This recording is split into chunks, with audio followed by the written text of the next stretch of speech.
बिस्मिल्लाहिर्रहमानिर्रहीम, अस्सलाम वालेकुम नाज़रीन। आप लाइव प्रोग्राम देख रहे हैं, मैं इमरान खान हूँ। ज़रा हुदैबिया को समझिए कि ये है क्या। हुदैबिया केस जो है, इसके पीछे एक कानून है जो 1992 में मियां नवाज शरीफ साहब ने बनाया था। 1992 में जब मियां नवाज शरीफ साहब की हुकूमत थी तो उन्होंने एक कानून बनाया था और उस कानून के अंदर ये लिखा था कि जो शख्स भी फॉरेन फंडिंग जो फॉरेन एक्सचेंज है या फॉरेन करेंसी अकाउंट खोलना चाहता है या फॉरेन करेंसी रखना चाहता है या उसको लेकर जाना चाहता है या उसको लेकर आना चाहता है या अपने पास होल्ड करना चाहता है तो उसके लिए कोई कदगन नहीं होगा, कानून उसको नहीं पूछ सकता। और उसके बाद बहुत सारे फिक्टिशियस अकाउंट, यानी ऐसे अकाउंट जो जाली आप कह सकते हैं उनको, ऐसे अकाउंट जो मशकूक अकाउंट हैं वो खोले गए और उनके अंदर बेशुमार पैसा जमा हो गया।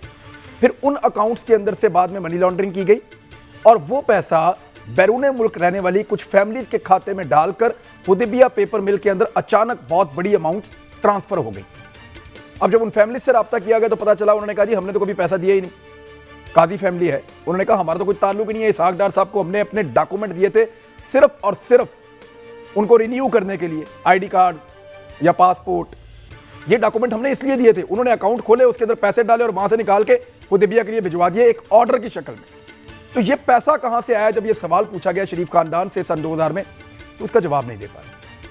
और इसके अंदर मियां शरीफ साहब, उनकी अहलिया, अल्लाह ताला दोनों को गरीक रहमत करे, दोनों इस दुनिया में नहीं है, नवाज शरीफ साहब, शहबाज शरीफ साहब, मरियम नवाज साहिबा, अब्बास शरीफ और हमजा शहबाज और हुसैन नवाज, ये लोग और इनके अलावा एक दो और लोग फैमिली के हैं, वो सारे इसमें थे। इसहाक डार साहब इसमें एक वादा माफ गवाह भी बन गए थे और उन्होंने बताया था कि मैंने मियां साहब के कहने के ऊपर ये सारी ट्रांजैक्शंस की थी। लेकिन वो पैसे का आज तक बता नहीं पाए कि ये पैसा आया कहां से, और जहां से वो पैसा बताया गया उन लोगों ने कहा जी कि ये हमारा नहीं है। यानी जिस काजी फैमिली की बात की गई उन्होंने डिसओन कर दिया, उन्होंने कहा जी पैसा हमारा है ही नहीं और हमने कभी ये अकाउंट खोले ही नहीं और ये जाली कार्रवाई की गई है और ये इसहाक डार साहब ने हमारे डॉक्यूमेंट लिए थे, उन्होंने किया है। और ये पैसा फिर कुछ पैसा जो मनी एक्सचेंज करने वाले हैं वहां से लाया गया, कुछ पैसा जो है विड्रॉ करा के। जब एटॉमिक धमाके पाकिस्तान ने किए 28 मई 1998 में 28 मई को, तो फौरी तौर पे पाकिस्तान ने अपना कानून बदल दिया क्योंकि पैसा पाकिस्तान से बाहर जाने के खतरात थे। तो उस वक्त जो है वो, उसके बाद ये इंक्वायरी शुरू हुई और ये सारे मामला खुले। जब नवाज शरीफ साहब का दौरे हुकूमत चला गया तो आज तक शरीफ खानदान नहीं बता पाया। अच्छा, इसमें अब शरीफ खानदान का ये कहना कि हमारी बड़ी तहकीकात हुई है, जबकि अगर इस केस के मेरिट्स को आप देखें तो आपको पता चलता है कि 2003 में जब डील हो चुकी थी नवाज शरीफ साहब की और मुशर्रफ साहब की, तो उस दौर में नैब के प्रोसिक्यूटर ने जाके अदालत में ये कहा कि इस केस के मुल्जिमान पाकिस्तान में मौजूद नहीं है, लिहाजा ये केस एडजर्न कर दिया गया। इसको फिर उसके बाद नहीं सुना गया। 2008 में जब दोबारा खोलने की कोशिश की गई तो उस दौर के चेयरमैन नैब ने इसके ऊपर दस्तखत नहीं किए। उसके बाद जब दोबारा ये हाई कोर्ट में गया तो लाहौर हाई कोर्ट ने इसको, बहुत लंबा टाइम बाद हो चुका था, उसको फारग कर दिया। और उसके बाद जब इसको सुप्रीम कोर्ट ऑफ पाकिस्तान में 2015 में खोलने की कोशिश की गई तो जस्टिस काजी फायद ईसा साहब थे, जस्टिस मुशीर आलम साहब थे और एक और जस्टिस साहब थे, 3 मुअज़्ज़िज़ जज साहिबान ने इस मामले को जो है वो हमेशा के लिए ख़त्म कर दिया कि आप बहुत ताख़ीर से आए हैं। ये केस हमेशा टेक्निकल बुनियादों पे बंद हुआ है, मेरिट की बुनियाद पे कभी बंद नहीं हुआ। अब इमरान खान साहब इसको खोल रहे हैं, क्या इसमें से वो कुछ निकाल पाएंगे, सबसे बड़ा सवाल है।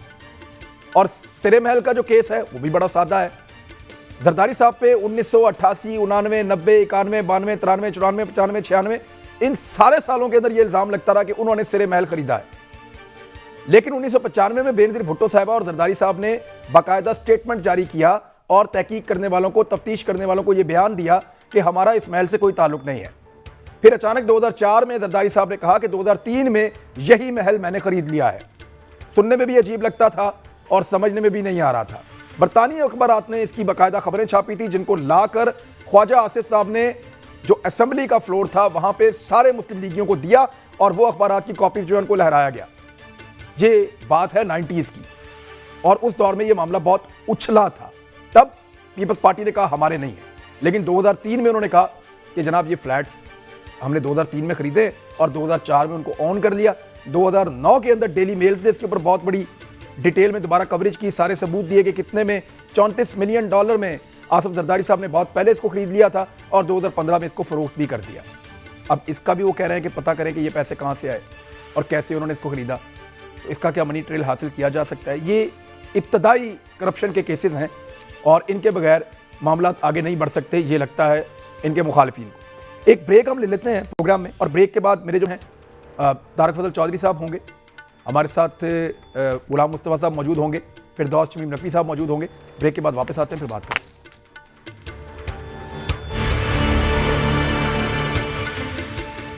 वेलकम बैक नाजरीन। अब इमरान खान साहब ने दोबारा खोल दिया इन दो मामलों को, सिरे महल के मामले को और जो दूसरा मामला है वो हुदैबिया का है।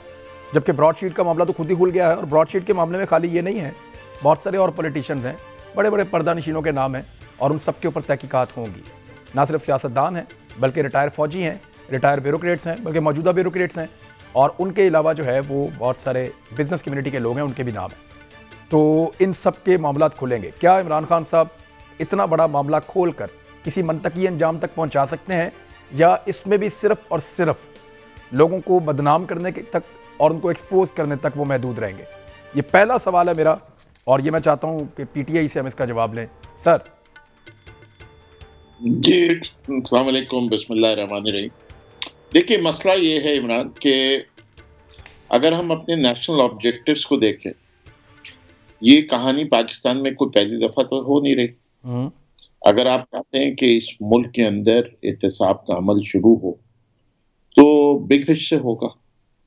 तो कम से कम कोशिश तो जरूर करनी चाहिए बहैसियत पीटीआई की हुकूमत, जिसका पूरा मैनिफेस्टो का कॉर्नरस्टोन ही एहतसाब था, अकाउंटेबिलिटी था। How can we forgo that agenda? हमारे लिए ये अहम है, जरूरी है कि देखिए, बड़ी शर्म की बात है कि स्विट्जरलैंड की अदालतें कोटेक्ना को सजा दे देती हैं रिश्वत देने के लिए पाकिस्तान में, और पाकिस्तान ने जिसने रिश्वत ली उसका पता नहीं चलता। फ्रांस में सबरीन स्कैंडल तक प्राइम मिनिस्टर इन्वॉल्व हो गया, प्रेसिडेंशियल कैंडिडेट इन्वॉल्व हो गया, उनको 90 इयर्स प्लस एज है, उनके ऊपर मुकदमा चल रहे हैं 19 साल बाद भी। हम अपने यहाँ किसने लिए वो पैसे सबरीन केस के अंदर, हम अपने यहाँ तहकीकात नहीं करने। हमारा ऑफिशियल एम्बेसडर स्विस कोर्ट से सारे डॉक्यूमेंट्स विड्रॉ करता है। हमारा एक प्राइम मिनिस्टर वो लूज कर जाता है अपनी prime ministership for not writing a later on the orders of the chief justice of Pakistan. This is how deeply rooted this corrupt mafia is. अब इनके खिलाफ जब भी जंग लड़ी जाएगी, तो इसके लिए हुकूमत वक्त जो भी होगी उसको मुश्किलात फेस करनी पड़ेंगी। लेकिन मैं समझता हूं कि पाकिस्तान के मुस्तकबिल को बेहतर करने के लिए हमें ये इक़दाम करने जरूरी हैं, वॉट एवर इट टेक्स। और मैं ये समझता हूं सर इसमें देखें इक़दाम आप क्या करेंगे? देखिए, इससे पहले सुप्रीम कोर्ट इसको बंद कर चुका, मुशर्रफ साहब डील कर चुके, टेक्निकल बुनियादों पे हमेशा ये केस खत्म होता गया। आज से 2 साल बाद पीएमएलएन या शरीफ खानदान कह रहा होगा कि इमरान खान ने भी पूरा लिया, हुदैबिया में कुछ नहीं निकाल सका, हम अल्हम्दुलिल्लाह दोबारा सुरखरू हो गए। ये देखिए, मैं आपकी बात को जो आप कह रहे हैं बिल्कुल उससे सहमत हूं और समझता हूं कि व्हाट आर योर पॉइंट। देखिए, जब तक इन लोगों को सजाएं नहीं मिलती, देखिए जरदारी साहब का केस जो है एक बड़ा क्लासिकल केस है कि वो 9 साल नहीं 11 साल बकौल उनके वो जेल में रहे। किस किस्म की जेल में रहे मैं उस पर कमेंट नहीं करता, लेकिन 11 साल में उनके जितने मुकदमे थे, किसी एक मुकदमे पे फैसला नहीं आया। जैसे कभी उनका वकील छुट्टी पे होता था, कभी प्रोसिक्यूटर छुट्टी पे होता था, कभी विटनेसेस नहीं आते थे, कभी जज चला जाता। फारूक नाइक साहब ने इसमें पीएचडी किया हुआ है, और ये पीएचडी जो है वो उसको कंटिन्यू कर रहे हैं अभी तक, और वो उनके बाकायदा वकील चल रहे हैं। और this is the tried and tested formula जिससे जरदारी साहब अपने आप को बचाते जा रहे हैं। अभी आप इसलिए ये पूरी कंस्पिरेसी हुई है, मैं समझता हूं कि नवाज शरीफ साहब को लंदन भेजा गया है, तो इसके अंदर कौन कौन इन्वॉल्व है इसके ऊपर भी इंक्वायरी होनी चाहिए। इट्स नॉट दैट सिंपल कि वो प्लेटलेट काउंट इतने कम हो गए कि लोगों को सुबह होता था कि वो जिंदा कैसे हैं। इस वक्त 2500 प्लेटलेट काउंट पे आदमी जिंदा नहीं रहता, और फिर ऑल ऑफ अ सडन वो जहाज पे जाते हैं और next day in London is out for a walk. Sir मियां साहब ने पुरानी खुराकें खाई हुई हैं, वो देखें ऐसे थोड़ी सबके साथ थोड़ी होता है, उनकी बड़ी अच्छी मेडिकल कंडीशन। ये कब कहता हूँ, हर जगह होते हैं वो असरात उसके, ठीक है ना। वो चर्बी जितनी फैट होती है वो कहीं ना कहीं तो जाके जमती है, वो मुझे पायों में काफी होती है, कोलेस्ट्रॉल भी हाई होता है। तो अच्छा, मुझे जरा इस पे रहने देना। मैं जनरल साहब, मुझे आप ये बताएं कि इमरान खान साहब इसमें से क्या निकालेंगे जो आज तक नहीं निकल? टेक्निकल बुनियादों पे ये केस हमेशा बंद हुआ है, मेरिट पे इस केस को सुना नहीं जा सका या परसू नहीं किया जा सका, और यही वो पहला केस है जहां से मामले का आगाज होता है। इमरान खान साहब ने इसको उठाया, हो सकता है बदनाम करें, पॉलिटिकल माइलेज लें, लेकिन इसमें से कानूनी नुक्ते को अगर हम देखें तो आपको लगता है कि कुछ आउटकम निकलेगा इन दोनों केसेस का ब्रॉडशीट के अलावा? जी नहीं, मेरा नहीं ख्याल कि अगर आप प्योरली टेक्निकल जिस तरीके से आप बात कर रहे हैं उस तरफ जाएंगे तो इससे कुछ नहीं निकलने वाला, क्योंकि जो भी हुआ है, चाहे वो हुदैबिया पेपर मिल्स का केस है या सरे जो स्टेट है उसका रॉकवुड स्टेट का केस है, ये बड़ा टेक्निकल बुनियादों पे खेला गया है। और इसमें जो दुख की बात ये नहीं है, दुख की होती है ये चीजें लोग करते हैं दुनिया में, दुख की बात ये है कि इसने हमारा सारा निजाम जो पाकिस्तान का है इसको नंगा करके रख दिया। इसमें आपके चाहे जमहूरी दौर के हुक्मरान हो चाहे मिलिट्री दौर के हुक्मरान हो, इसमें हमने अपने सियासी जो सौदाबाजी का ये बड़े वाज़ेह है कि हम सियासी सौदाबाजी करके कहां तक पहुंच चुके हैं। नंबर 2, इसका इससे बड़ा दुख ये है, तकलीफ अमर ये है इसमें कि हमारा जो निजाम अदल है वो इसमें कम्प्लिसिट है। इसमें हमने जान के उसको फंसाया या वो फंस गए बीच में या उन्होंने साथ दिया, इसमें वो भी कम्प्लिसिट है। इसमें रिजल्ट ये है कि आज अगर पाकिस्तान के अवाम ये चाहते हैं, और मेरा नहीं ख्याल कि कोई भी जो साहिबान हमारे साथ बैठे हुए हैं, मैंने नकवी साहब की बात सुना तो भाई सही कह रहे हैं, या डॉक्टर तारिक फजल होंगे, कोई भी ये शख्स ये नहीं चाहेगा कि इन मामलात की साफ और शफाफ तहकीकात हों और हमारा जो निज़ाम अदल है वो इनके मंतकी अंजाम तक पहुंचाए इनको, और इसके लिए साल ना लगे। ये इसका क्रक्स है। और मेरा नहीं ख्याल कि टेक्निकल बुनियादों पे इसको दोबारा खोलने की इजाजत दी जाएगी। हालांकि जो हुदैबिया पेपर मिल्स का केस है, इसमें तो जो तमाम कानूनी रिक्वायरमेंट्स पूरी की गई थी, जज के सामने इसहाक डार साहब की हैंड रिटन स्टेटमेंट है और उनकी हैंडराइटिंग से बड़ी इंप्रेसिव है इसमें देख, और एक एक चीज डिटेल की उन्होंने कैसे ही सारा कुछ केस किया गया है। सर लेकिन 2003 में नैब के प्रोसिक्यूटर ने वहां पे ये कहा कि इसके मुल्जिमान मुकम्मल मौजूद नहीं है, कुछ पाकिस्तान से बाहर हैं, और इस बुनियाद के ऊपर, क्योंकि आपको पता है उस टाइम एक डिक्टेटर की हुकूमत थी, तो मामला खत्म हो गया क्योंकि डील हो चुकी थी। देखिए इसमें एक और चीज भी देखिए ना, अब जब नवाज शरीफ साहब को एक सजा हुई थी जहाज अगवा केस में, मैं केस बैरेट की बात नहीं कर रहा, वो सऊदी अरब भी चले गए, जब वापस आए तो ये भी टाइम बार था केस। ये इसको उस वक्त चीफ जस्टिस ने ना सिर्फ खोला बल्कि तमाम मराद जो नवाज शरीफ साहब को दी उन्होंने इस बात की।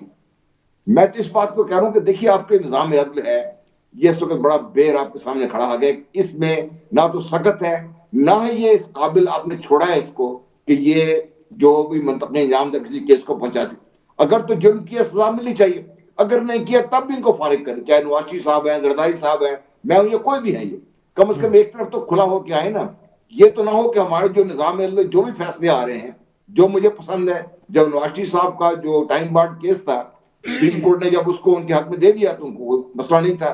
अब इसको उस वक्त के जो फैसला आया था हुदैबिया का, इस पे कंडीशन चीज भी आई थी कि मीडिया को हुक्म दिया गया था कि अब से बात भी नहीं करेंगे। हैरान कुन चीजें हैं ना, ये चीजें जो है ये हमारे लिए है, लेकिन मैं हो जाए तो मुआवजा होगा, मुझे उम्मीद नहीं है। चले मैं अब जरा थोड़ा तारिक फजल जोई साहब के पास जाऊंगा। डॉक्टर साहब, ये मरियम नवाज साहबा ने आज एक धमकी आमेज लहजे में उन्होंने बड़ा साफ कहा जस्टिस रिटायर जो सरबराही कर रहे हैं आजमत सईद साहब को, कि जी अगर आपने ये केस सुनने से अपने आप को अलग ना किया तो हम बहुत कुछ बताएंगे। अब उनके पास राज होते हैं हमेशा, मरियम नवाज साहबा के पास सबके खिलाफ, और वो जानती हैं कि किस किस के खिलाफ कौन कौन से राज हैं, और अक्सर वो कहती हैं कि अगर उन्होंने अपना रवैया ना बदला तो हम इनके पोल खोल देंगे। सर ये कोई इखलाकी तौर पे, सियासी तौर पे आपको बात ठीक लगती है कि एक लीडर ऐसे लोगों के राज छुपाए जो मुल्क को नुकसान पहुंचा रहा है, ऐसे लोगों के राज छुपाए जिसने मुल्क को और कौम के साथ बददयांती की हो, धोखा दिया हो, जुल्म किया हो, और सिर्फ इस बुनियाद पे छुपाए कि आप मुझे कुछ ना कहें, अगर कहेंगे या अपने आप को मेरे खिलाफ इस्तेमाल करेंगे तभी मैं आपके पोल खोलूंगी, वरना फिर रहने दूंगी। ये डॉक्टर साहब ये हमने एक दफ़ा नहीं कई दफ़ा सुना है, ये थोड़ा बचकाना लगता है सुनने में। बिस्मिल्लाहिर्रहमानिर्रहीम। शुक्रिया इमरान साहब, माजरत भी मैं एक दूसरे टीवी प्रोग्राम की रिकॉर्डिंग में था और वो थोड़ी ताख़ीर से रिकॉर्डिंग शुरू हुई और आपके प्रोग्राम में मुझे कुछ ताख़ीर हुई। देखिए मैं आपसे एक सवाल करता हूँ, बुनियादी तौर पे आपने सवाल नहीं किया, बल्कि आप पार्शली आपने अपनी ओपिनियन का इजहार किया है जी अपने ठीक। सवाल में। मैं आपसे चंद सवाल करता हूँ। देखें, नवाज शरीफ साहब के खिलाफ पानामा का मुकदमा आया और ये कहा गया जनाब के वो अपार्टमेंट्स जो उनके अपने नाम पे नहीं बल्कि उनके बेटों की प्रॉपर्टी डिक्लेयर की गई और उसके ऊपर जनाब तफ्तीश का आगाज़ हुआ। उसमें से जब कुछ नहीं निकला तो नवाज शरीफ साहब को निकालना मकसद था जिसके लिए सारा ये मेला सजाया गया था। नवाज शरीफ को अकामे की बुनियाद पर घर भेजा गया, number 1। Number 2, justice Shaukat Siddiqui साहब की स्टेटमेंट आपके सामने है कि उन्होंने क्या कहा कि हमें प्रेशराइज किया जा रहा है। अरशद मलिक साहब की वो वीडियो लीक हुई, की गई, करनी चाहिए थी, नहीं थी, but that was a reality. ये वो अनफॉर्चुनेट चीज़ें हैं जिनसे मरीम नवाज और पूरी शरीफ फैमिली गुजरी है। ये वो अनफॉर्चुनेट चीज़ें हैं पाकिस्तान की तारीख की, अदलिया की तारीख की। और ये बात बिल्कुल एक मुसलमा हकीकत है कि पाकिस्तान में जो एहतसाब का अमल है, मैं पिछले 72 सालों की बात कर रहा हूँ, वो उस मयार पे अभी भी नहीं पहुँचा कि आप उसकी शफाफियत के ऊपर कसम उठा सकें। हैविंग सेड दैट, मुझे आप बताएं उसके बावजूद पाकिस्तान में अगर एहतसाब हुआ है तो सबसे ज़्यादा क्या सियासतदानों का नहीं हुआ? ज़िया-उल हक ने पाकिस्तान पीपल्स पार्टी का कौन सी ऐसी चीज़ थी जो नहीं फरोली? जनरल मुशर्रफ ने मुस्लिम लीग नून के साथ कौन सी उनकी ऐसी चीज़ थी जो उन्होंने नहीं खंगाली? कोई भी नहीं। इस दौर में सियासतदानों को यह एहतसाब डील हो गई थी आप लोगों की। लेकिन मैं आपको ये बता रहा हूँ कि उसके बावजूद सियासतदान इन चक्की में से गुजरे हैं। इस पूरे सिस्टम में जो नकाइस हैं वो मौजूद हैं, मैं उसके ऊपर बहस नहीं कर रहा, बिल्कुल मौजूद हैं, वो ठीक करने चाहिए। अभी तक क्यों नहीं ठीक हुए, ये अपनी जगह पे एक हकीकत है। लेकिन ये तमाम जो 2-3 चीज़ें मैंने आपके सामने रखी हैं उससे बिल्कुल ये साबित होता है कि ये जो गवर्नमेंट जो है वो अपोजिशन के लीडरों के खिलाफ इस वक्त जो ऑनस्लॉट कर रही है, इसके पीछे नेक नीति नहीं है, इसके पीछे बदनीति। डॉक्टर साहब, आई एग्री विद यू। और मैं ये बदनीयत हो सकती है गवर्नमेंट, बात कह रहा हूं, ये गवर्नमेंट बदनीयत हो सकती है। जब कोई आखिरी सिर्फ एक जुमला और सवाल ही आपसे, जब आप जवाब भी आप ही देंगे, मुकदमा ना बना सकें तो राना सनाउल्लाह की तरह आप उसकी गाड़ी में से हीरोइन बरामद कर लें, चर्स बरामद कर लें। सर सवाल फिर वही है कौन जानती है कि ऐसे कौन से राज हैं कर रहा। जस्टिस अजमत सईद ने ऐसे कौन से कौमी जुर्म किए हैं जो अफशा कर देंगी मरियम नवाज साहिबा, और वो किस वजह से अभी तक नहीं कर रही? देखें, जस्टिस अजमत सईद साहब के हवाले से तो मेरा नहीं ख्याल उन्होंने कहा है, उनकी ज़ात के हवाले से मेरा बात ज़रा पूरी सुन लें, या कोई ऐसा रहा जो जस्टिस अजमत सईद साहब की ज़िंदगी का हो, मेरा नहीं ख्याल उन्होंने ये बात की है। जो मैंने 2 आपके सामने रखे, शौकत सिद्दीकी साहब का रखा, अरशद मलिक साहब का रखा, JIT की जो फॉर्मेशन थी, ये तो मीडिया ने रिपोर्ट किया है सर, ये तो मीडिया ने रिपोर्ट किया है। मरियम नवाज साहिबा मजीद क्या बताएंगी? मैं अर्ज यही अर्ज कर रहा हूं कि 2 बातें तो आपके सामने रिवील हो चुकी हैं। अब जो JIT की फॉर्मेशन थी उसके ऊपर एतराज रहे हैं सर, वो तो बाद भी रिपोर्ट होती रही, उसके ऊपर एतराज रहे हैं, सब ये अपनी जगह पे एक बात है। और जस्टिस अपना अजमत सईद साहब के हवाले से भी मैं एक बात अर्ज कर दूं कि उनकी ज़ात का मामला नहीं है, ये पाकिस्तान में और मैं और जनरल साहब मौजूद हैं, दूसरे पार्टिसिपेंट को भी मैं नहीं पहचान, दोस्त शमीम नकवी साहब हैं। आप कैसे ये डिनाई कर सकते हैं कि पाकिस्तान की छोटी बड़ी अदालतों में ये रोज़ाना की बुनियादों के ऊपर ये मामूल है कि आप जो बेंच होता है उसके ऊपर अगर एतराज़ करते हैं तो आपका केस ट्रांसफ़र हो जाता है। ये कोई बहुत नई बात नहीं है कि आपने एतराज़ किया हो कि जनाब फ़लाँ बेंच में मेरा केस नहीं होना चाहिए, फ़लाँ जज के पास मेरा केस नहीं होना चाहिए, और उसकी बुनियाद ये है। और सबसे बड़ी बुनियाद ये है कि जिस दौर में ये सारा ब्रॉडशीट वाला मामला शुरू हुआ, जस्टिस साहब खुद उस वक्त नहीं थे, प्रोसिक्यूटर जनरल थे, नैब नहीं थे सर, चेक करवाने नहीं थे, उसी दौर में हुआ ना सर। इस पे हम नहीं सर, हमने रिसर्च की है, मुझे तो यही इल्म नहीं सर, वो नहीं सर, वो गलत बयानी हो गई थी, हमने उसको चेक किया था, वो नहीं था। हाँ, ये बात है कि चैलेंज नहीं कर रहा सर, दो चीजें पाकिस्तान के हर मीडिया पे और हर चैनल पे बात चली है, ये गलत चली है सर, उसके ऊपर चेक किया। 2 चीजें सर ठीक है बिल्कुल, एक उसके अंदर ये है कि वो बोर्ड के मेंबर हैं जो शौकत खानम का है, और दूसरी चीज जो आप एतराज करते हैं कि नवाज शरीफ साहब के खिलाफ फैसला उन्होंने दिया था, ये 2 चीजें आपकी बिल्कुल ठीक हैं। डॉक्टर रुकिए 1 मिनट, मुझे ये जो शौकत खानम साहब वाली बात है जी, उनके बोर्ड के मेंबर होने पे हमें कोई एतराज नहीं है, लेकिन देखें आप जो बोर्ड के बाकी मेंबरान हैं, अगर इमरान खान साहब कहेंगे दूसरा मेंबर जो है वो फलां सियासी जमात की तहकीकात करे, तीसरा मेंबर फलां की तहकीकात करे, मेरा ख्याल है ये मुनासिब बात नहीं है। ठीक है, कि मेरी जजेस भी अपने आप को अलग करते हैं, अगर सेकंड पार्टी को मंजूर नहीं है तो जजेस भी अपने आप को करते हैं उस केस से, मुझे आप सिर्फ उस इन्वेस्टिगेशन से, मुझे आप सिर्फ डॉक्टर साहब मैं वापस आता हूँ, एक मिनट डॉक्टर साहब टाइम है हमारे पास, जरा वापस इसका जवाब लें आप। जजेस भी अपने आप को अलग करते हैं कहते हैं कि जजेस तब्दील हो जाते हैं ऑब्जेक्शन के ऊपर, तो उनको वो भी कहना चाहिए कि बहुत दफा जो जज सुन रहा होता है वो केस फ्रिवलेस कह के जज नहीं तब्दील करता। बात सारी ये, जस्टिस अजमत सईद साहब अगर शौकत खानम के मेंबर हैं तो वो जस्टिस होने के बुनियाद पे मेंबर हैं, नॉट कि वो शौकत खानम के मेंबर थे इसलिए वो जस्टिस बने। उनका track record of being a जज of the supreme court of Pakistan has been impeccable. He is a brave person, he has not succumbed to pressure. तो मैं समझता हूँ कि निहायत मुनासिब शख्स हैं। ऑब्वियसली आप ये कह रहे हैं कि एक जज जो है उनकी कैलिबर का प्रेजुडिस है बिफोर टाइम, ये मैं समझता हूँ कि एक बहुत बड़ा चार्ज है जुडिशरी के किसी ऑनरेबल मेंबर का, चाहे वो रिटायर भी हो चुका हो। और जहां तक बात कर रहे हैं अरशद के बारे में, तो आप देख लीजिए अरशद के साथ रिश्वतें कितने दी हैं और दी भी किस मकाम पे है। क्या हम उसका जिक्र करें? वो वीडियो क्यों नहीं दी गई? क्या उसको क्यों फर्दर परसू क्यों नहीं किया गया? अगर इतना बड़ा केस था, और अभी जो बात करते हैं ना सिर्फ अकामा पे सजा हुई है, जो बाकी केसेस हैं वो चल रहे थे, वो फरार हो गए, मफरूर हो गए, उन्होंने अपने केसेस चलने नहीं दिए, जरदारी टैक्टिक्स। तो जब तारिक नहीं, आप फैक्चुअली सर गलत बात कर रहे हैं। नवाज शरीफ साहब को निकाला सिर्फ अकामा पे गया है, उनको सजा हो चुकी है, उनको सजा हो चुकी है और वो सजा काट रहे हैं इस वक्त दूसरे करप्शन के केस में। उसके अलावा भी और केसेस चल रहे हैं, और केसेस चल रहे हैं, सारे केसेस नहीं हुए। इससे कि जो इंक्वायरी चल रही थी, जो था, उन्हीं ने एक केस के ऊपर कहा है, और उसके बाद देखिए उसमें भी अगर आपको याद हो मिठाइयां बांटी थी इन लोगों ने कि जी जजेस ने डिफर कर दिया है। उसके बाद एक डिटेल जजमेंट आया जिसके अंदर बाकी इंक्वायरी हो, फिर वो आई बात। और ये सिर्फ एक कोई है, आप देखिए वो नवाज शरीफ साहब की एक पूरी डॉक्यूमेंट्री बनी हुई है, पाकिस्तान टू पाक लेन, उन्होंने कोई सू नहीं किया। जरदारी साहब की बनी हुई है प्रिंसेस एंड द प्लेबॉय, उन्होंने कोई सू नहीं किया। काजी फैमिली के बाकायदा स्टेटमेंट मौजूद है, और खुद इसहाक डार साहब वादा माफ गए, और बाद में उन्होंने कह दिया कि मैं जो जिस चीज का आप ही मेंशन कर रहे थे शुरू प्रोग्राम में कि मुझे अंडर ड्यूरेस लिया गया। ये पाकिस्तान की तारीख का हिस्सा है। नहीं, अगर उनसे दबाव के तहत अगर लिया भी गया है, दबाव के तहत अगर बयान लिया भी है, तो आप बयान को छोड़ें, आप उसके कंटेंट पे चले जाएं। इमरान साहब एक मिनट दें जरा मुझे। जी कुछ कहना चाह रहे हैं? जी डॉक्टर साहब। मैं बड़ी मुख्तसर सी अर्ज़ करूंगा। अगर डॉक्यूमेंट्रीज नवाज शरीफ पे भी बनी होंगी, जरदारी साहब पे भी बनी होगी, इमरान खान साहब पे भी बनी हुई हैं, उनका नाम मैं अगर आपको बता दूं ना तो फिर आपको गुस्सा चढ़ जाएगा। ये छोड़ें, ये डॉक्यूमेंट्रियाँ जो बनती हैं और क्या क्या चीज़ें सामने आती हैं, आज हकाइक क्या होते हैं।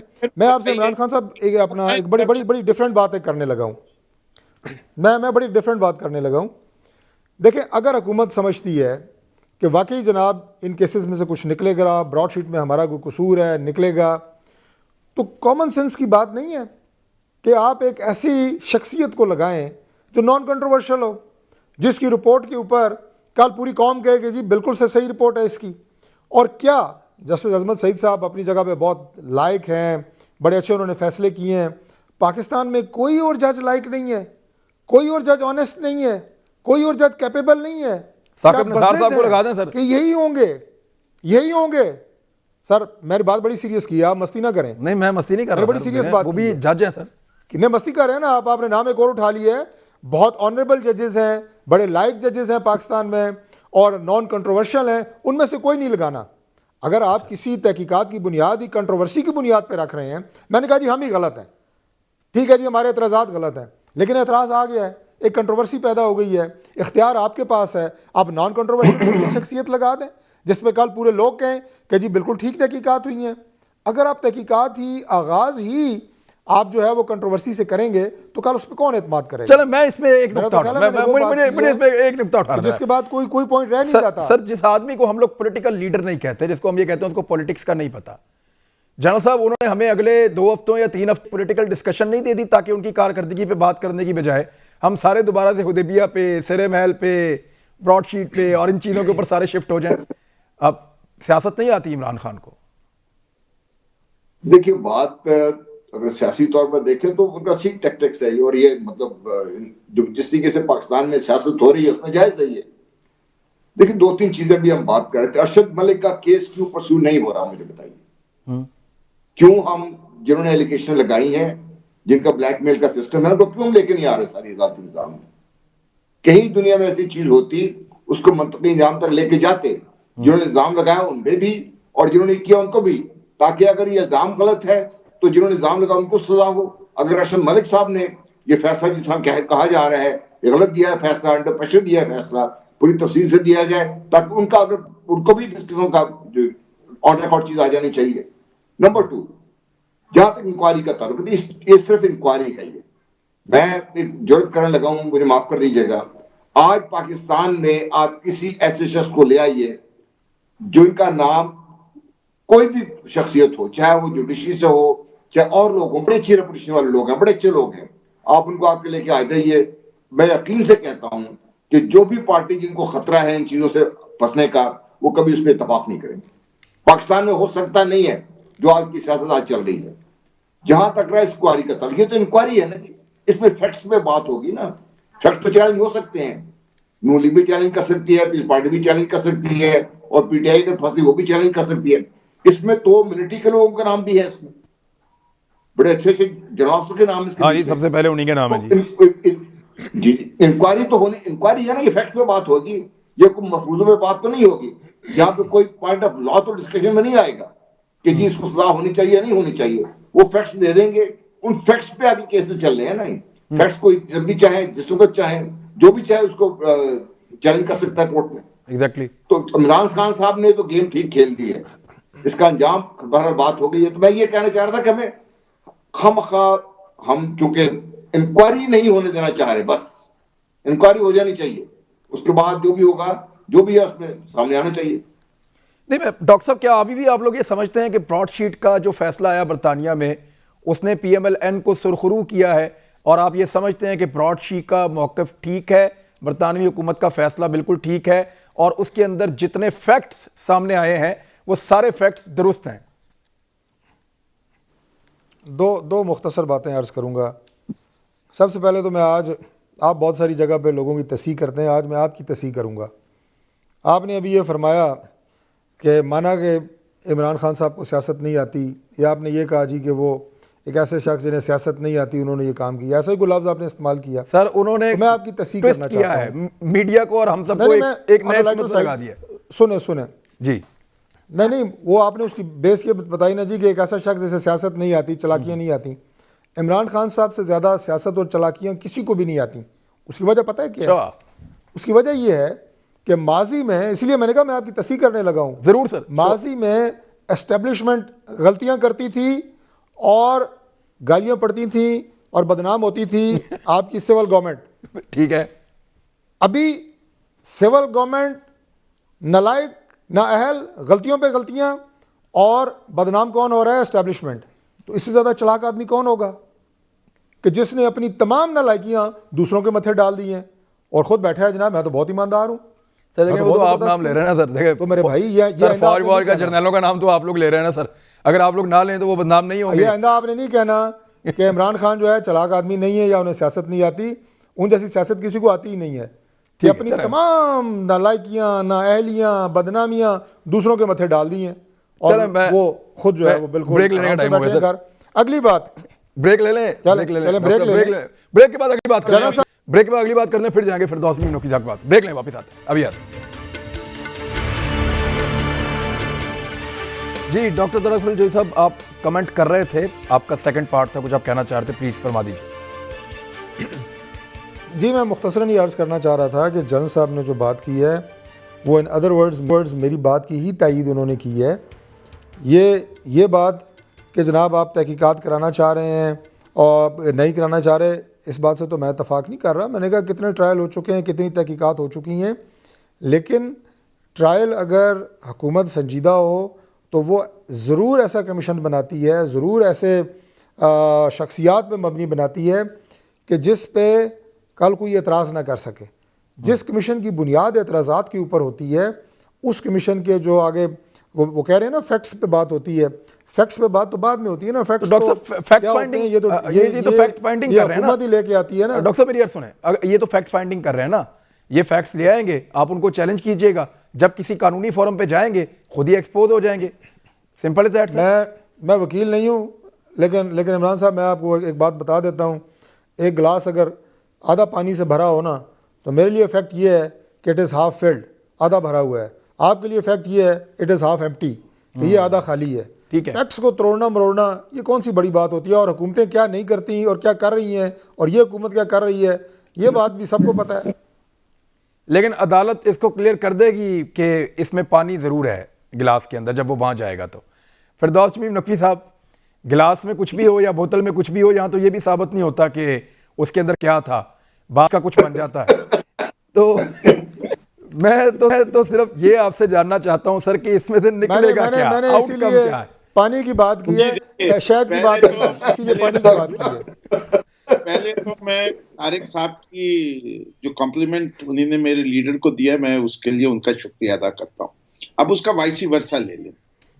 एक शख्स तीन दफा वजीर आजम बनता है पाकिस्तान का। एक दफा उसे हटाते हैं गुलाम इसाक खान, जो इस मुल्क के सबसे सीजन ब्यूरोक्रेट थे। दूसरी तरफ दफा हटाए जाते हैं एक मिलिट्री जनरल से, जबकि वो जनरलों की गोद में पल के जवान हुए थे। तीसरी दफा इनको जुडिशरी हटाती है। कमाल की बात है ना, चार्टर और डेमोक्रेसी करके आते हैं, पहले मरी अकॉर्ड पे आसिफ जरदारी इनको थूक लगा देता है। दूसरी दफा अभी पीडीएम के मूवमेंट में फिर देखें, बिलावल भुट्टो जो बच्चा है वो भी थूक लगा देता है इनको। उन्होंने बड़े जोर से नाम लिया, रिजाइन करेंगे। यार अपनी जुबान तो ठीक कर लें साहब, आप मुहावरतन आप भी अच्छा मुहावरा इस्तेमाल करें, दाव लगा देता है कुछ इस्तेमाल किया करें ये। हाँ, ये मतलब कोई खौफ खुदा करें। शरीफ लोग बैठ के प्रोग्राम सुन रहे होते हैं। ये प्रोग्राम हम 3 लोगों में नहीं हो रहा, लोग शरीफ लोग भी सुनते हैं इसको।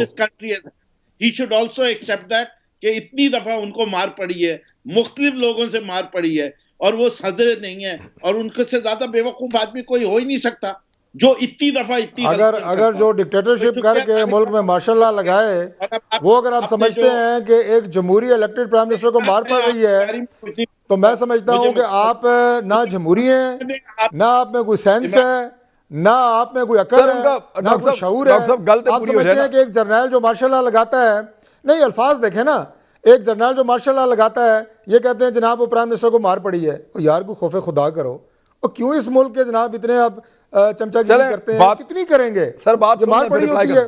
प्राइम मिनिस्टर कोई भी हो सर, प्राइम मिनिस्टर कोई भी हो, ये लफ्ज ही गलत है। वो एक एम्बिशियस जर्नल थे, जमहूरियत का गला घोटा गया। आप लोग जो अप्रिशिएट कर रहे हैं, खौफे खुदा करें। डॉक्टर साहब इतनी ना बड़ा पाकिए दामा की हिकायत, चलो जी, दामन को जरा देख जरा। और नकवी साहब लोग बहुत चंगे भले बंदे हो, तुसी हो गया, ये खौफे खुदा करो। जी जनरल साहब की बात सुन ले, फिर मैं कह रहा था कि मैं डॉक्टर साहब से अर्ज कर रहा था कि इतनी ना बड़ा पाकिए दामा की हिकायत, दामन को जरा देख जरा बंदे कबा देख। देखिए हम उस दौर में सर्विस में थे, और जैसे ये मार्शल लगाने का मजबूर जो जिस तरीके से चला है सारा कुछ, वो भी एक दास्तान है जो कभी न कभी बयान होनी चाहिए। मेरे ख्याल में मार्शल लॉ की कोई जस्टिफिकेशन नहीं होती, ठीक है, लेकिन कोई जस्टिफिकेशन मार्शल लॉ की हम नहीं दे सकते, कोई भी नहीं दे सकता। ये देख लीजिए उस वक्त के प्राइम मिनिस्टर ने, who had an absolute majority in the National Assembly, उन्होंने एक चीफ चेंज किया फर्स्ट क्लास होकर, अपना दूसरा चीफ अभी खुद भेजा हुआ श्रीलंका, वो भी इन दायर है कि 2 चीफ बना के बैठ गए वो लोग। आपका दफ्तर में बुलाते, उसको बुला के कैसे रिजाइन कर दो या उसको डिसमिस कर देते। इतना आसान सा काम इतना मुश्किल तरीके से करना, वो भी मेरा ख्याल है हमें याद रखना चाहिए। बहरहाल व्यूज अपने हैं, ठीक है। चले मैं फिरदौस शमीम नकवी साहब बात मुकम्मल कर लें आप, ताकि मैं फिर इसको कंक्लूड करूंगा। मैं ये कहना था, बाकी मैं इनसे दरखास्त करता हूँ ना, केसेस इन पे अभी और भी आने हैं, इंक्वायरियां भी और होनी है, जरा वो लिस्ट तो दे दें जिनके जजेस के ऊपर या वो मोतबर लोग कौन से हैं जिन पे इनको और पीपल्स पार्टी दोनों को मिलकर कोई एतराज नहीं। वैसे ये सवाल उठाना चाहिए, एग्जैक्टली ये सवाल उठाना चाहिए। डॉक्टर साहब आप लोगों को एक लिस्ट देनी चाहिए 10-12 बंदों की, कि जब भी कोई इंक्वायरी हो तो ये ऐसे लोग हैं डिग्निटी वाले, इनको ये इंक्वायरी मिलनी चाहिए। हो सकता है गवर्नमेंट उनको दे दे। अगर नकवी साहब ये बात ये जो कमीशन बनाया गया है इसको नोटिफाई करने से पहले करते, तो मैं समझता ये संजीदा बात है, लेकिन ये नोटिफाई पहले कर रहे हैं और मशवरा आप मांग रहे हैं, तो नकवी साहब उसके बाद मशवरा मांगने का क्या फायदा? ये तो डॉक्टर साहब से ज्यादती हो रही है, तो हम दे भी देते। डॉक्टर साहब से आप लोग ज्यादती कर रहे हैं सर। आप पहले मांगते तो हम दे भी देते आपको list. Actually, you have no names. दे ना, एग्जाम्पल के तौर पे दे दे। सर पाकिस्तान में कोई क्रेडिबल जज है ही नहीं, कोई डॉक्टर काबिल साहब, जज नहीं है। डॉक्टर साहब आप नाम दे देना, आपको क्रेडिबल कौन लगता है? और ऑनरेबल और इंटेलिजेंट जज नहीं है। सर इफ्तिखार चौधरी साहब को बना दें सर, क्या हो गया सर, नहीं, बड़े क्रेडिबल जज। इंटेलिजेंट हैं, जिनके इंटेलिजेंट डेफिनेटली हैं।